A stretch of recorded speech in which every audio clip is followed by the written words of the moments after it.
ओम तव कथामृतं तप्त जीवनम कविभिरीडितं कल्मषापहं श्रवणमंगलं श्रीमदाततं भुवि गृह्णन्ति ये भूरिदा जनाः। भगवान विष्णु के दशम अवतार यानी कल्कि अवतार का बात चल रहा था।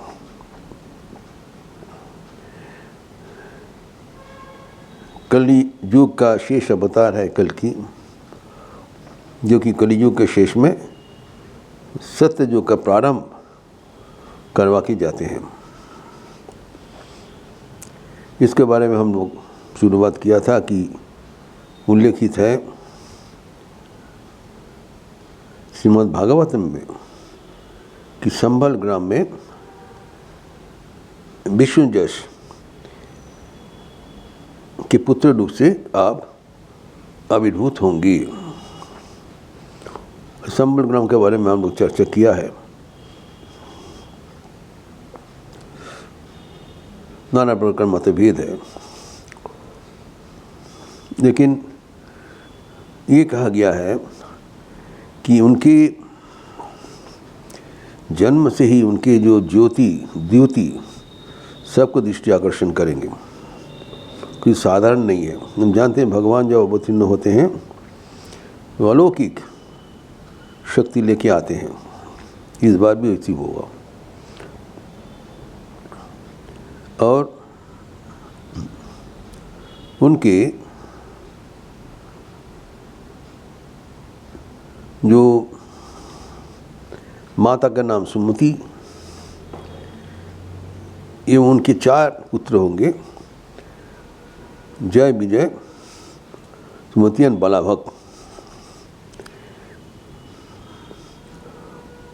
ये एवं उनके आगे 3 भाई होगा जिसके बारे में हम कहा है, ये रवि और जश। तो वो उनके 2 पत्नी होंगे। एक है लक्ष्मी रूपिणी पद्मा, दूसरा वैष्णवी रूपिणी रामा। उनकी शक्ति है। अब उनके पुत्र भी होंगे, ये सब विवरण है। लेकिन वो बचपन से ही अति मेधावी थे, बहुत ही मेधावी होंगे। एवं जब उनको गुरुगृह में भेजा जाएगा उसी समय रास्ते में ही परशुराम माँ के उपस्थित होंगे एवं उनको लेके चले जाएंगे स्वयं उनको शिक्षित करने के लिए। हम जानते हैं परशुराम एक चिरंजीवी अवतार है और वो कलियुग में भी वर्तमान रहेंगे युग परिवर्तन की सहायता करने के लिए।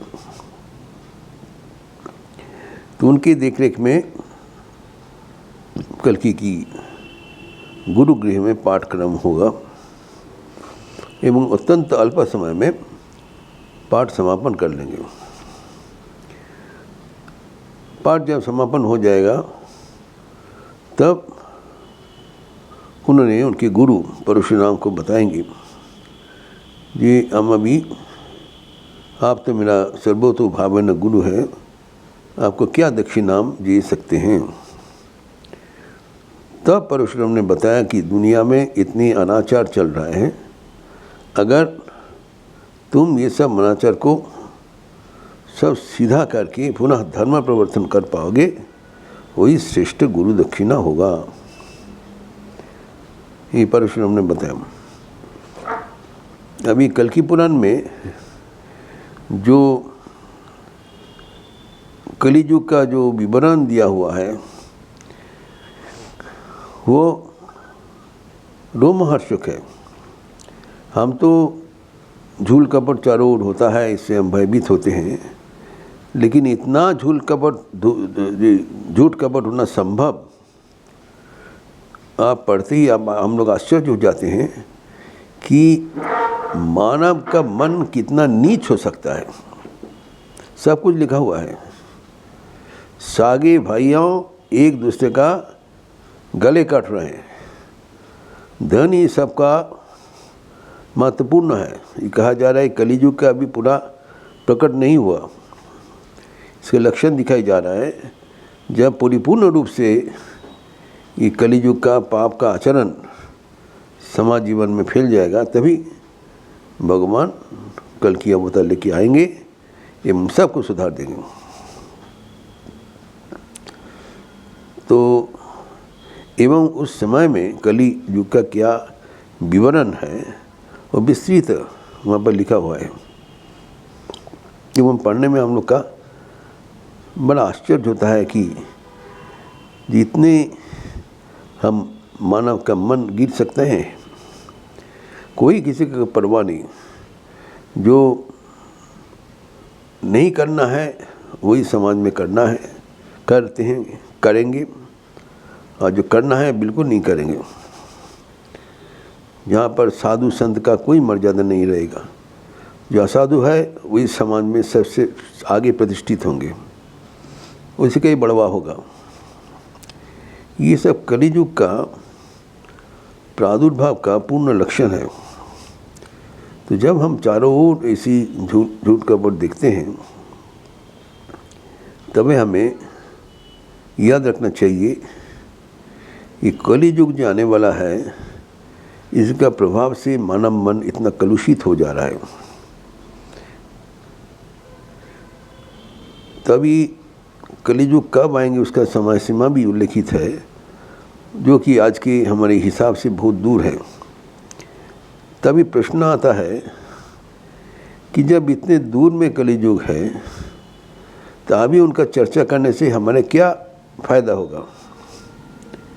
कलियुग जब आएगा देखा जाएगा। फ़ायदा इसलिए होगा कि कलियुग में जो होने वाला अवस्था है, जो विवरण दिया हुआ है, वो अभी भी दिखाई पड़ रहा है समाज में। हमें कलियुग का प्रकट होने का तक इंतज़ार करने की ज़रूरत नहीं है।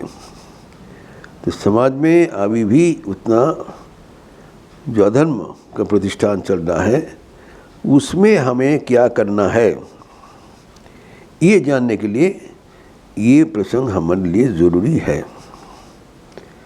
जो जब पूरा दस्तूर हो जाएगा, तब कल की अवतार क्या करेंगे उसका उल्लेख हम तो देखेंगे। लेकिन जब हम in the process of full expansion of कली, तब हमारे जो बचने के लिए हमें हमारे जीवन में ईश्वर की अभिमुखी कैसे हम कर सकें, इसका संकेत हमें इस चर्चा से मिलेगा। ये है सार्थकता कल की पुराण में। ये कोई आसान चीज़ नहीं है। एवं जो लिखा है जो कल की पुराण में, उनके गौर वर्ण गात्र है, लेकिन जब वो क्रोधित हो जाते हैं तब वो काला हो जाता है। हाथ में जो खड्ग है, मत्स्य पर आरूढ़ है, ये सब विस्तृत विवरण दिया। तो अभी हमें सिर्फ ये जानना जरूरी है कि भगवान परम करुणामय है। ये जगत आपका है। इस जगत को सुधारने के लिए भगवान सदैव तत्पर है। ये मत सोचा, कभी कभी हम लोग हताश हो जाते हैं, इतना छल कपट चारों ओर चल रहा है, इतने धोखाधड़ी चल रहा है, क्या भगवान बधिर है, नहीं दिख रहा है? सब कुछ भगवान का नज़र में है। वो जब समय होगा तब सबका वो उत्तर देंगे। जब तक समय नहीं होता है, हमें उनके आविर्भाव के लिए इंतज़ार करना पड़ेगा। कल की अवतार आएंगे ऐसी बोलकर हमारे लिए पूर्वजगण एक आत्मविश्वास स्थापन करके गए, एवं उसके विस्तृत विवरण भी देखे गए। ये हम जब पढ़ते हैं आश्चर्य हो जाते हैं, इतना डिटेल्स हजारों साल बाद जो होगा वो हमारे पुराणों में उल्लेखित है। ये हमारे देश का परम जो अद्भुत परंपरा है, अनूठा परंपरा है कि भविष्य में क्या होने वाला है वो उल्लेख करते हुए हमारे मन, वर्तमान मन को ईश्वर में वो अभिनविश करते हैं।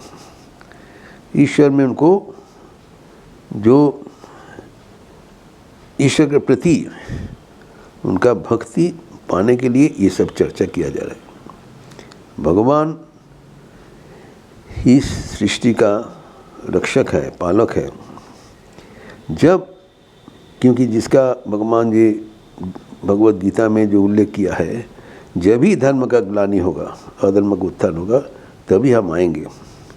ये नहीं है मैं बधिर हूँ, मैं अंधा हूँ। Every moment is being monitored and watched and जैसे ही समय पूर्ण होगा, भगवान पूर्ण शक्ति लेके आविर्भूत होंगे एवं सबको भगवान के ओर लेने के लिए मार्ग स्थापन करेंगे। और उसके बाद पुनः और आगे उनका सृष्टि चलते रहेंगे। तो भगवान का ये सृष्टि है, उसका उत्थान पतन होगा, यही भगवान का नियम है।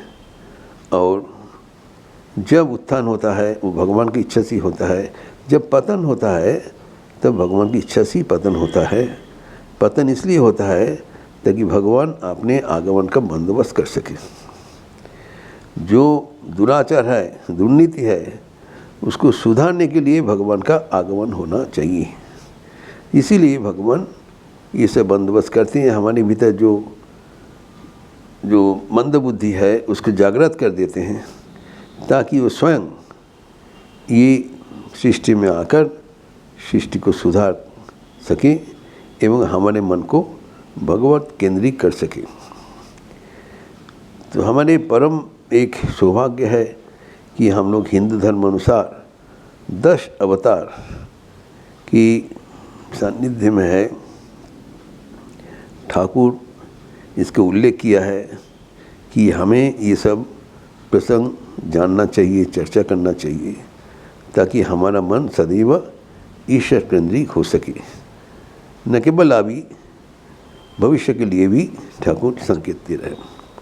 इसके आगे ठाकुर ये भी बताएंगे, ये 24 अवतार भी है, जिसका भी विस्तार हम आगे करेंगे। तो अभी ये कल की अवतार का जो विवरण दिया है, इसके साथ हम अभी संपन्न करते हैं, फिर आगे इसका विस्तार हम अगले दिन करेंगे। ओम शांति शांति शांति। हरि ओम तत्सत्। श्री राम कृष्णार्पणमस्तु।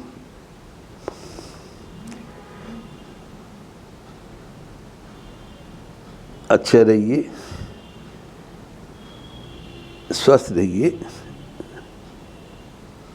आनंद में रहिए। भगवान का अपूर्व कथा हम लोग अवगाहन कर रहे हैं, ताकि हमारा मन सदैव ईश्वर केंद्रित रह सके। चारों ओर का दुर्नीति से हमें घबराने का कोई बात नहीं है। हमें जानना जरूरी है कि भगवान अवश्य अपने सृष्टि को सुधारने के लिए सदैव तत्पर हैं एवं तत्पर रहेंगे। ये सोचना गलत है कि ईश्वर उदासीन है। उनका सृष्टि में जो कुछ हो रहा है, उसको सुधारने का जो कुछ प्रक्रिया है, वो सब पूर्व निर्धारित है। जब हम उसको स्मरण मनन करते हैं, तब हमारा मन ईश्वर केंद्रित हो जाता है। इस प्रसंग और भी विस्तार करने के लिए अगले दिन चर्चा करेंगे। ओम शांति शांति शांति। हरि ओम तत्सत्। श्री राम कृष्णार्पणमस्तु।